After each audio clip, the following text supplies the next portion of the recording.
y hay una norma técnica del 2020 que ha salido y a la cual he resumido para que puedan tomar algunos apuntes. También hablaremos de la mnemotecnia escape y algunos conceptos de aislamiento hospitalario. El término, como van a ver, ya ha cambiado, ya no se dice infecciones nosocomiales o infecciones intrahospitalarias, sino es el término infecciones asociadas a la atención en salud. Entonces, estos eventos ocurren en hospitalización o atención ambulatoria y no están presentes en el momento de la admisión, salvo que el paciente ya haya estado hospitalizado previamente, ¿no? Entonces, incluye también el término de infecciones ocupacionales, por si acaso. Entonces, no vayan a pensar que solamente se refiere a las infecciones por algún agente bacteriano específico, que no son IAS, ojo, son las infecciones transplacentarias, los pacientes que solo están colonizados por algún agente, es decir, la colonización no implica infección necesariamente, es decir, catéteres, no encuentran en un catéter una presencia de una cándida, por ejemplo, retiran el catéter y nunca hizo infección. Inflamación por intervención quirúrgica, punciones o químicos tampoco no están considerados, ¿ya? Entonces, nosotros hacemos, miren ustedes las barreras, la principal medida de prevención van a ser justamente el lavado de manos, porque a través de estas manos del ambiente y el ambiente contaminado va a proceder a haber una colonización cutánea, ¿no? El tracto gastrointestinal también que se presiona por alteraciones.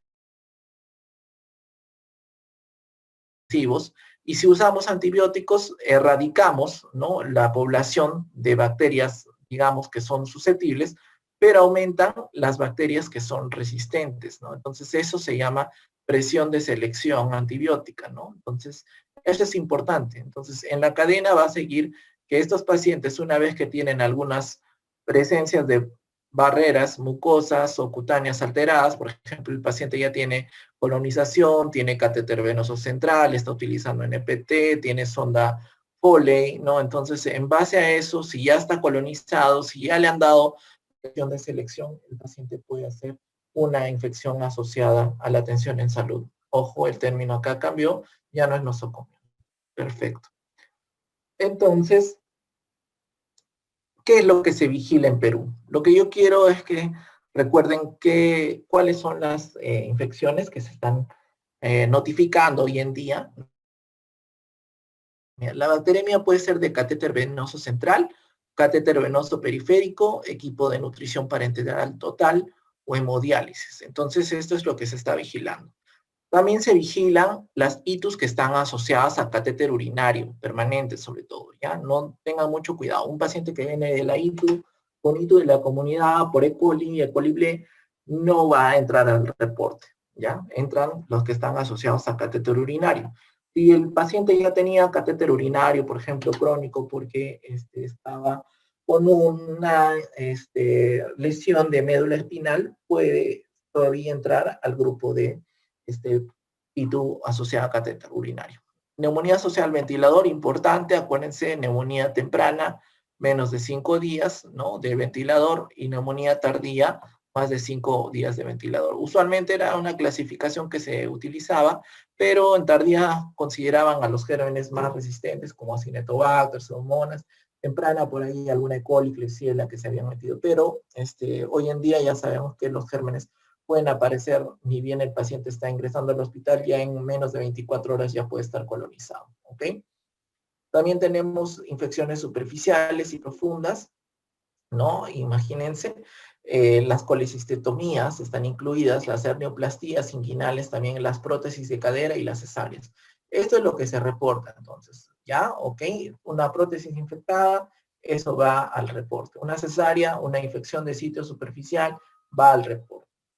Endometritis puerperal también va al reporte, y la exposición a agentes patógenos de la sangre, también incluidas las salpicaduras. Entonces acá esto es el criterio que ahora también se está vigilando y que está dentro de las IAS. Ojo, porque muchos dicen esto es enfermedad ocupacional, va a salud ocupacional, y no entra en el reporte, pero para ahora con la nueva normativa sí va dentro de las IAS. Acá hay un grupo de bichitos, ya que es importante que ustedes puedan recordar porque están relacionados con muchas infecciones.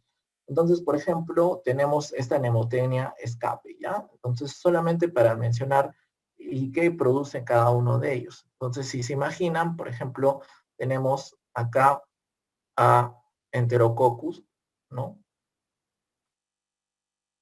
Enterococcus tenemos dos, Physium y Fecalis, ¿ya? De los dos, el Physium hoy en día es el que más problemas nos da porque hay este fenotipo que se llama enterococo vancomicino resistente, ¿no? Es decir, son pocas las opciones que nos vamos a quedar acá. ¿Qué opciones de tratamiento tendríamos para estas opciones, por ejemplo, con BRE? ¿No? Entonces acá podríamos utilizar Linezolid, podríamos utilizar por acá combinaciones con Dapto, ¿no? Muy pocas opciones, ¿ya? Porque no tenemos opciones locales acá en Perú. Fecalis también, hoy en día también ya tenemos un porcentaje de resistencia a vancomicina, pero es menor que en el enterococo faecium. Estas infecciones por enterococos están relacionadas con cualquiera de estas de acá. Puede dar dermatitis, bacteremia, ISO, endometritis, neumonía asociada al ventilador también, ¿ya? O sea, mucho cuidado con enterococos. El caso de la S, a S la vamos a referir a Staphylococcus, ¿no? Staphylococcus, ¿ya? Entonces, en los Staphylococcus hay uno de importancia que es el Staphylococcus aureus, estafilococo dorado, ¿no? Que principalmente el fenotipo que vamos a buscar para el reporte es este de acá, llamado MARSA, pero como no tenemos meticilina, resistencia, ¿no? Usualmente debería reportarse como oxacilino resistente, ¿no? Entonces, todos los bichos que son resistentes a oxacilina, en este caso, vamos a partir en la búsqueda para el reporte. El Staph aureus está relacionado, como saben, con bacteriemias y todo lo que está acá, incluido también endocarditis. Entonces, en la K es de Klebsiella pneumoniae, ya importante porque Klebsiella también es uno de los agentes con más resistencia. Hoy en día, Klebsiella pneumoniae prácticamente es un agente que se va a ver principalmente en infecciones urinarias y consecuencia de esto tiene afección también en otras IAs, ¿no? Los fenotipos más peligrosos son el BLE, que está involucrado con la resistencia a cefalosporinas de segunda y tercera generación.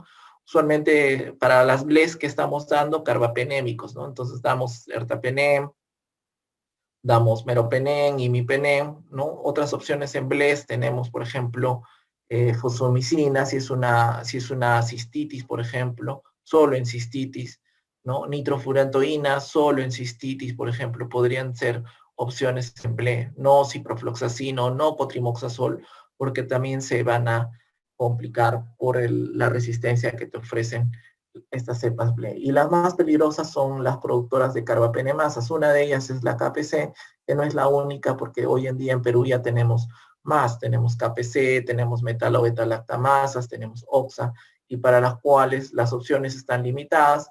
Hoy en día tenemos, por ejemplo, como opciones ceftazidima, avibactam, una de ellas, ya, ceftazidima, avibactam, en combinación con agentes porque no van solas. Muchos de estos ya tenemos como última alternativa colistina, ¿ya?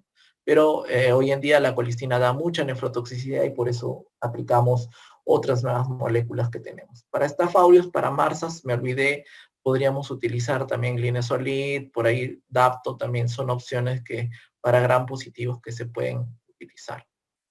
La A de la Pneumotenia escape se refiere a Acinetobacter, ¿ya? Y el Acinetobacter baumannii usualmente es un germen que expresa resistencia a carbapenémicos en más del 90% de los casos, y en Acinetobacter está relacionado con cualquiera de estas infecciones asociadas a la atención en salud. Opciones en Acinetobacter baumannii tenemos pocas, pero hay algunas alternativas a considerar, sobre todo cuando el fenotipo es extremadamente resistente. Ojo que el término XDR lo utilizamos también para bacterias y hongos, ya no solamente es para el caso de tuberculosis. Entonces el término XDR van a verlo en pseudomonas y en acineto. Entonces opciones en Acinetobacter multiresistente, podríamos tener tiaciclina, colistina en combinación, ¿no? Colistina, y también tendríamos otras opciones como ampicilina, sulbactam.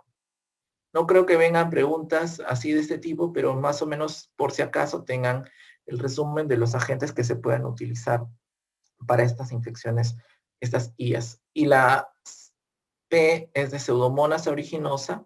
En Pseudomonas aeruginosa, hoy en día, las pseudomonas tienen muchos agentes que puedan cubrirla, ¿no? Entonces, agentes antipseudomónicos, ceftazidima, ciprofloxacino, cefepime, los carbapenémicos, de elección, aminoglicósidos. Entonces, son muchas las bacterias que expresan estos fenotipos ya con resistencia a todos estos fármacos. Igual, nuevamente, tenemos fenotipo MDR, fenotipo XDR en Pseudomonas aeruginosa, y las opciones se limitan a escenarios, en estos casos, como colistina. A veces utilizamos meropenem, a pesar de que es resistente a dosis altas, ¿no? Otras opciones que están surgiendo también podrían ser fosomicina para ciertas circunstancias, sobre todo endovenoso, no vía oral.